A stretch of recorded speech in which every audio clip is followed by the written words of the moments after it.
सी voter वालों ने एक सर्वे करवाया था और उन्होंने सीएम फेस की जो रैंकिंग थी उस पर 3 नाम आए।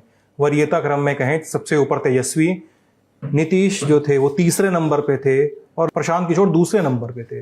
एक चीज तो है, जो आप पटना की सड़क से लेकर के आप मोतिहारी की सड़क पर पहुंच जाए या मधुबनी के किसी गांव में पहुंच जाए, प्रशांत किशोर की चर्चा हर चौक चौराहे पे गली मोहल्ले में कहीं बैठ जाइए, लोग उनको जान रहे हैं। जो शुरुआत में उनके बारे में कहा जाता है कि टिकेंगे नहीं, चले जाएंगे, तो जो चंपारण की भितियरवा से उन्होंने अपनी शुरुआत की, अब लगातार 3 साल तक खुद ही कहते हैं कि 5000 गांवों में हमने पदयात्रा की है, लगातार डटे हुए। एक तीसरी ताकत बनते हुए दिख रहे हैं, नजर आ रहे हैं चर्चा के आधार पर।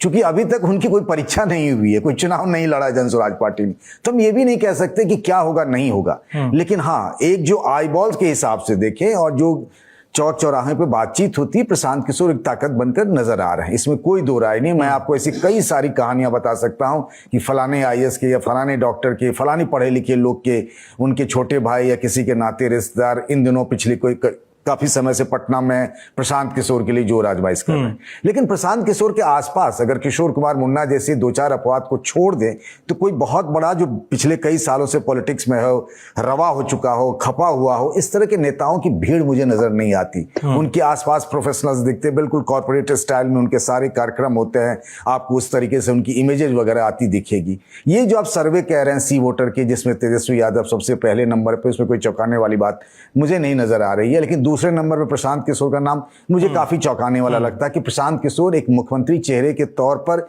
दूसरे नंबर पर दिखाया जा रहा है। बीजेपी के नेताओं की अगर हम खास तौर से बात करें तो उनको लगता है कि सबसे ज्यादा प्रशांत किशोर के होने से डेंट अगर किसी को है तो वो बीजेपी को लगता है, बीजेपी को लगना है। एजेंडा वो जरूर सेट कर रहे हैं। किसको पता था सम्राट चौधरी के बारे में, अशोक चौधरी के बारे में, मंगल पांडे के बारे में, दिलीप जायसवाल के बारे में, संजय जायसवाल के बारे में। ये काम तो आरजेडी और कांग्रेस का भी होना चाहिए था, लेकिन उधर से तो कोई ऐसी बात ही नहीं आई। ये सारे मुद्दे जितने भी हैं, पलायन से लेकर जिस मजबूती से हाल फिलहाल के दिनों में प्रशांत ने उठाया है, वो तो उनकी पार्टी और उनके नाम की चर्चा तो है।